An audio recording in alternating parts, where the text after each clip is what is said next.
కొడంగల్లో సీఎం రేవంత్ రెడ్డి మాట్లాడుతున్నారు. ఇప్పుడు లైవ్ చూద్దాం. ఇన్నేళ్ళు వాళ్ళకు గౌరవమే దక్కలే. వాళ్ళకు బతుకమ్మ సీరియల్ ఇస్తే కూడా కమిషన్ల కక్కుర్తు పడి ఇచ్చిన సీరియల్ పలచగున్నాయని చెప్పి శైల కాడ పిట్టలకు అడ్డం కట్టారు. కానీ ఇప్పుడు ఇందిరమ్మ సీరియల్ ఇస్తే మా అక్కలు అందరూ మంచిగా కట్టుకొని సారె పెట్టుకున్నట్టు మంచి చీర కట్టుకొని వస్తారు మీటింగ్లలో. సన్న బియ్యం ఇచ్చినాం, సంటి పిల్లలకు బుక్కెట్ బువ్వ తినిపిస్తారు. ఇండ్లలో కరెంట్ ఇచ్చినాం. జీవితకాలం ఇల్లు కట్టుకోమని బాధపడుతున్న వాళ్ళకి ఇందిరమ్మ ఇల్లు ఇచ్చినాం. పెళ్ళే పిల్లలకు షాది ముబారక్ ఇచ్చినాం, కళ్యాణ లక్ష్మి ఇచ్చినాం. వంటొండనికే కట్టెల పొయ్యి కాదు 500 సిలిండర్ కూడా ఇచ్చినాం. ఒక్కొక్కటి రైతులకు 21,000 కోట్ల రూపాయల రుణమాఫీ చేసినాం. రైతు భరోసా మన 8 రోజులలో 9,000 కోట్ల రూపాయలు ఖాతాలు వేసినాం. నగదు గటక్క పడ్డాయి.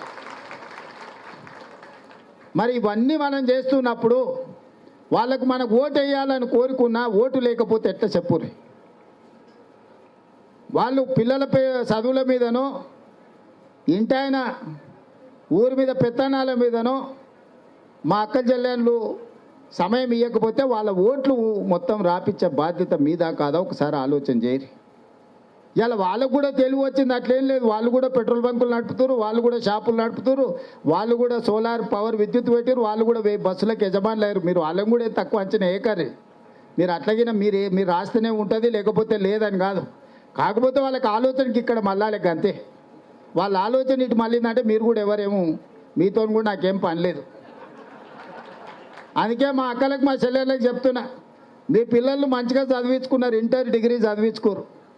బూత్కు ఒక ఆడబిడ్డ బయటకు వచ్చి ఇల్లు 4 రోజులు తిరిగితే బ్రహ్మాండంగా ఆడపిల్లలే మొత్తం రాసి ఫిలప్ చేసి ఇచ్చేస్తారు.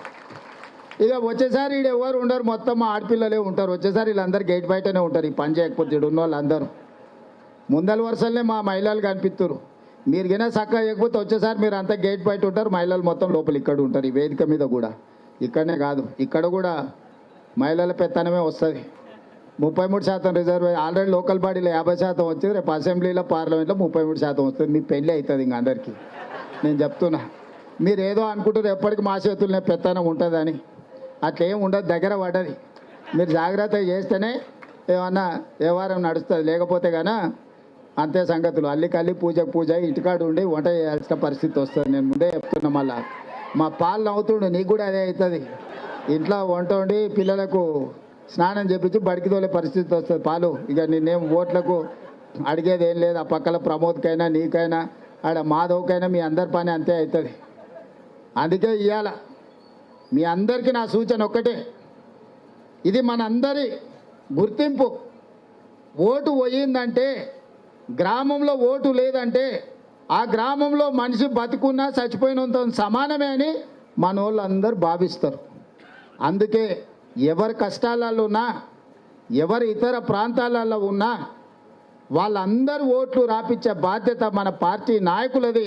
పేదవాళ్ళకు అండగా నిలబడి ఎట్లయితే మనం సంక్షేమ పథకాలు పేదోళ్ళకు రాపిస్తున్నామో, ఎట్లయితే వాళ్ళ పిల్లల చదువుల కోసం మనం సాయం అందిస్తున్నామో, అట్లనే ఈరోజు మన నాయకులు మండలాల వారీగా ఇవాళ ఒక్కొక్క మండలాన్ని కూడా టోటల్ చెప్తాను. కోసుగోళ్ళు ఎందుకో మరి ఓట్లప్పుడు బాగానే తెస్తారు, కానీ లెక్కలప్పుడు మాత్రం ఇప్పుడు కాగితం ఇస్తుంది కదా, కోసుగోళ్ళు చాలా వెనకబడి ఉన్నారు. అన్ని ఉత్తమ చెట్లు చెప్తున్నారు వీళ్ళు. ఏమొద్దు, నా దగ్గర లెక్క ఉందిగా, నేను లెక్క తీసుకొని వచ్చిన నరేందర్ చెప్తా. నేను చెప్తా కదా, నిన్న సాయంత్రం లెక్క నాదేం తప్పలే. నిన్న సాయంత్రాన్ని దౌలతాబాదులో 9,309 ఓట్లు జయించలేదు, ఇడిచిపెట్టారు మా వెంకట్రామయ్య. మరి ఎట్లా నడిపిస్తాడో నాకు తెలియదు.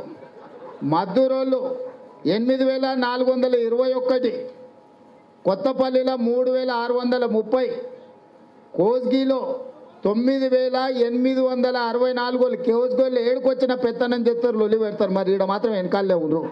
ఇక చూడు, వేదిక మీద కూడా రఘు ఉన్నాడు, విజయ్ ఉన్నాడు, ఈడ నరేందర్ ఉన్నాడు. వేదిక మొత్తం వీళ్ళే గుంజుకున్నారు. ఇక నేను నిన్న సాయంత్రాన్ని చదవదలుచుకున్నాను, ఇవాళ లెక్క చదవదలుచుకోలే. నేను నిన్న సాయంత్రాన్ని చదువుతున్నా. కోస్గిలా 9,864 ఓట్లు. ఇంకా వీళ్ళు ఏం చేయలే. అది ముఖ్యంగా కోస్గి పట్టణంలో నరేందర్ ఏడ చైర్మన్ కూడా గానే సమస్య ఉన్నది. అందుకే చదివి వినిపిస్తున్నా. మళ్ళీ తర్వాత చెప్పలేదు, సార్ చెప్పలే, న్యాయమైంది, నా సంగతి తెలియదు అనుకుంటా. అందరి సంగతి తెలిసిన సురేష్ దొరా నీది కూడా చెప్తున్నా. విక్రమ్ 3,816 గుణమాల, ఇవి అట్లనే వెనుకబడి ఉన్నాయి. బొమ్మరాజ్పేటోళ్ళు జర బాగానే చేసిరా 500 930, వీళ్ళు జర కష్టపడుతున్నట్టే కనిపిస్తుంది. 81% పైన బాగానే లైన్లకు లాక్కొచ్చారు. ఇంకా కొంచెం ఉన్నది, ఏం గెలింది కానీ తోక మిగిలింది బొమ్మరాజ్పేటలో. ఇక మీరు ఆ తోక కూడా బయటికి తీయాలి. అదే 82% వచ్చారు, మీరు జర బాగానే ఉన్నారు. ఇక ఆ తోక కూడా బయటికి తీయరు. దుద్యాల 5460 ఓట్లు ఇంకా చేపించేది ఉన్నది. కొడంగల్లో కూడా కోసుకోలే వెనకాలనే ఉన్నారు సార్, అనుకోని 8205 ఓట్లు ఇంకా కొడంగల్లో కూడా వాళ్ళతో పాటే నడిపిస్తున్నారు. మరి అందుకే ఈరోజు 8 మండలాలలో కలిసి 54,635 ఓట్లు మీరు ప్రక్షాళన చేసే పరిస్థితి ఉన్నది. 22% ఇది. 78 79% వచ్చినాయి, 21 22% మండలాల వారిగా. ఇగో ఇది లెక్కనే. ఇక నాయకులందరికీ నేను ముందే చెప్తున్నా, వాళ్ళది ఏం తప్పు లేదు, మీదే ఉన్నది విషయం అంతా. ఈడ ఎన్నుకున్న వాళ్ళదే ఉంది, ముందల వాళ్ళది ఏం లేదు. ఈ ఎన్నుకున్న వాళ్ళు రాష్ట్ర స్థాయిలో పెత్తనాలు చేస్తామని బయట తిరుగుతుర్రు, ఊర్లో తిరిగితే అల్కగా అయిపోతుంది. ప్రతి లీడర్కి వేదిక మీద ఉన్న వాళ్ళు చెప్తున్నారు, అన్ని ఊర్లు తిరగాల్సింది ఎలక్షన్లప్పుడు ప్రచారానికి ఎట్లా పోయిరో. 2023 నవంబర్లో ఎట్లయితే ఊరూరు తిరిగి ఓట్లేయమని అడిగినరో మండల నాయకులు, ప్రతి ఊరికి పోయి సమావేశం పెట్టి ఛాయ్ తాగి ఆడ కూర్చొని ఆ ఊర్లో అందరిని పిలిపించి, మన ముఖ్యమైన నాయకులందరిని పిలిచి, బిఎల్ఏ పేరేదో రాసి ఉంటారు పిల్లగాడు ఎవరు చదువుకున్నాడని, కానీ నాయకత్వం వహించడానికి ఇంకొక ఆయన ఉంటాడు ఊర్లో. ఆయన ఏమంటాడు, ఆ పిల్లగాని పేరు రాసుకున్నావు కదా వాంతోనే రాపించుకోపో అంటాడు. నన్ను అడిగినవా నాకు చెప్పినవా అంటాడు. మండలం వాళ్ళు కూడా అంటారు, సార్ మమ్మల్ని అడిగినా మేము చేస్తుంటే కానీ అంటారు. మళ్ళీ మా ప్రశాంత్కినా, సార్ ఒక్క మాట చెప్పకపోయా ఎన్నిసార్లు పట్నం పోయినా ఏంది కాకపోయా, అందుకే చేయలేదంటారు. అందుకే నేనే వచ్చి ఇక్కడ కూర్చొని అందరికీ వేదిక మీద ఉన్నోళ్ళకే కాకుండా వేదిక కింద ఉన్నోళ్ళు అందరికి కూడా చేతులు ఎత్తి నమస్కారం పెట్టి చెప్తున్నా, ఇది పేదోళ్ళ సమస్య. ఇది నా సమస్యనో నీ సమస్యనో తెల్లబట్టలు వేసుకున్న వాళ్ళ సమస్య కాదు. కూలీనాలు వేసుకునే పేదోళ్ళ సమస్య, ఆడబిడ్డల సమస్య, దళితుల సమస్య, గిరిజనుల సమస్య, మైనారిటీల సమస్య. ఓటు పోయిందంటే సర్వం పోయినట్టే. మనం అంత అన్యాయం చేస్తే మనకి బాధ్యత ఉండి కూడా తప్పు. అందుకే సర్పంచులు కానీ, స్థానికంగా ఉండే నాయకులు కానీ, మండల స్థాయి నాయకులు కానీ పూర్తిగా దీని మీద ప్రత్యేకమైన దృష్టి పెట్టి పని చేసి ఏ ఒక్కరికి అన్యాయం జరగకుండా దీన్ని అంతా కూడా ప్రక్షాళన చెయ్యాలి. మరి కొడంగల్తో పాటు ఇటు నారాయణపేట జిల్లాలో రామ్మోహన్ రెడ్డి గారు అయితే ఆయన్నే సొంతంగా ఊరూరు బూతు తిరుగుతాడు. పరిగిల పెద్దగా మనం ఆలోచన చేయాల్సిన అవసరం లేదు. మరి మా మనోహర్ ఏం చేస్తుండో, ఎకరాలు కొని గజాల బకరాలకు అమ్ముతుండేమో తెలియదు, కానీ అదొక 10 రోజులు మా మనోహర్ వాయిదా పెట్టాల్సిందే.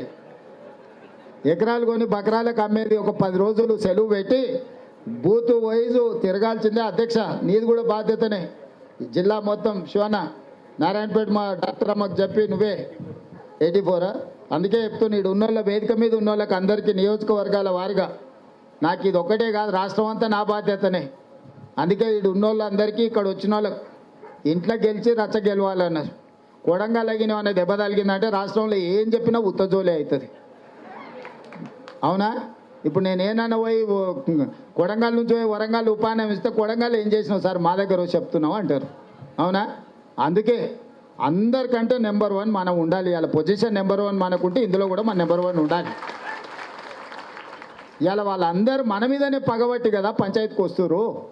మన దెబ్బకే కదా బీఆర్ఎస్ వాళ్ళు బీజేపీ వాళ్ళు మొన్నటి వరకు నిప్పు ఉప్పు లాక్కున్న వాళ్ళు, తాస్పాము ముంగిసలాకున్న వాళ్ళు ఇప్పుడు అల్లై బల్లై వేసుకొని తిరుగుతున్నారు చీకట్ల. మన దెబ్బకే కదా. అందుకే మనల్ని దొంగ దెబ్బ తీయాలని ప్రయత్నం చేస్తున్నారు. అందుకే మిత్రులారా అందరం అప్రమత్తంగా ఉండాలి. రాబోయే వారం రోజులు ఇక ఇంటికాడ సెలవు పెట్టుర్రి, ఇంట్లో కూడా చెప్పుర్రి.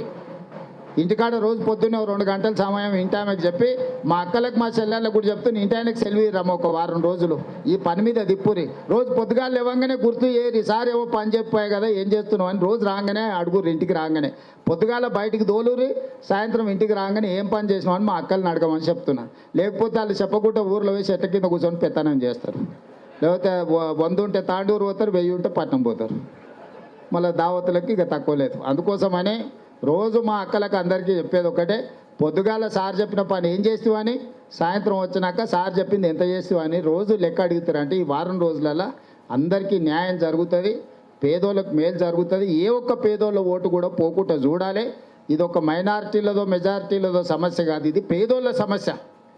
పేదోడు ఎవరి పక్కన ఉంటాడంటే కాంగ్రెస్ పక్కన ఉంటాడు. పేదోని ఓటు తీసేస్తే ఇక ఆటోమేటిక్గా అంత అయిపోయినట్టే అని వాళ్ళిద్దరు లెక్కలు పత్రాలు వేసుకొని మన ఢిల్లీకి పోయి కూడా రేవంత్ రెడ్డి దగ్గర 35,000 దొంగోట్లు ఉన్నాయని అన్నట్టు. అవునా? ఏం చూసు బీఆర్ఎస్ వాళ్ళు వాళ్ళ వారసులు అంతా కట్టగట్టుకొని 35,000 ఓట్లు అంటే మనకు సరిగ్గా ఎంత మెజారిటీ వచ్చిందో అవన్నీ దొంగోట్లు అని చెప్తున్నారు. అంటే వాళ్ళ కుట్ర ఎట్లుందో చూడు, చెప్పకనే చెప్తున్నారు వాళ్ళ కుట్ర. ఇవి తీస్తే ఇక చక్కగా అవుతుందని. మరి అందుకే 55,000 ఓట్లు ఈరోజు ఇప్పటి పక్కకున్నాయి. కాకపోతే 10 రోజులు సమయం ఉంది. ఈ 10 రోజులు